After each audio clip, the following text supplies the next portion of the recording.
भौम प्रदोष व्रत आज है। इस दिन भगवान शिव और पार्वती की प्रदोष काल में पूजा अर्चना करने पर सभी दुखों का अंत होता है और भगवान शिव की कृपा से मनोकामना पूरी होती है।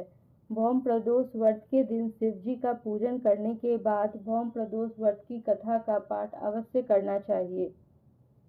आज भौम प्रदोष तिथि का व्रत किया जा रहा है। जब प्रदोष तिथि मंगलवार के दिन पड़ती है तब उस तिथि को भौम प्रदोष व्रत के नाम से जाना जाता है।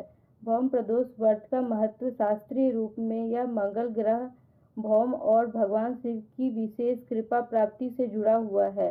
शिव पुराण व स्कंद पुराण से इसका उल्लेख आता है कि जो व्यक्ति इस दिन शिवजी का पूजन व व्रत करता है उसके जीवन से क्रूर ग्रहों के प्रभाव कम हो जाते हैं और स्थिर सुख संपत्ति की प्राप्ति होती है।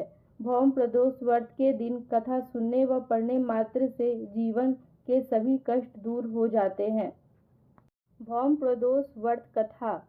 एक समय की बात है, एक नगर में एक वृद्धा रहती थी।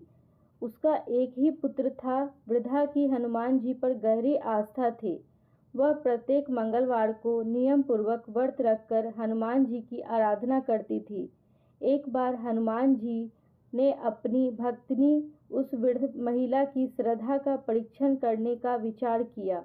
हनुमान जी साधु का वेश धारण कर वृद्धा के घर पर आए और पुकारने लगे, है कोई हनुमान भक्त जो हमारी इच्छा पूर्ण करे।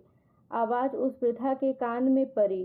पुकार सुन वृद्धा जल्दी से बाहर आई और साधु को प्रणाम कर बोली, आज्ञा महाराज। हनुमान वेशधारी साधु बोले, मैं भूखा हूँ, भोजन करूँगा, तुम थोड़ी जमीन लीप दो। वृद्धा दुविधा में पड़ गई। अंततः हाथ जोड़कर बोली, महाराज, लीपने और मिट्टी खोदने के अतिरिक्त आप कोई दूसरी आज्ञा दे, मैं अवश्य पूर्ण करूँगी। साधु ने 3 बार प्रतिज्ञा कराने के बाद कहा, तू अपने बेटे को बुला, मैं उसके पीठ पर आग जलाकर भोजन बनाऊंगा। यह सुनकर वृद्धा घबरा गई, लेकिन वह प्रतिज्ञाबद्ध थी। उसने अपने पुत्र को बुलाकर साधु को सौंप दिया। वेशधारी साधु हनुमान जी ने वृद्धा के हाथों से ही उसके पुत्र को पेट के बल लिटवाया और उसकी पीठ पर आग जलवाई। आग जलाकर दुखी मन से वृद्धा अपने घर में चली गई। इधर भोजन बनाकर साधु ने वृद्धा को बुलाकर कहा, उनका भोजन बन गया है, तुम अपने पुत्र को पुकारो ताकि वह भी आकर भोग लगा ले। इस पर वृद्धा बोली, उसका नाम लेकर मुझे और कष्ट ना दे।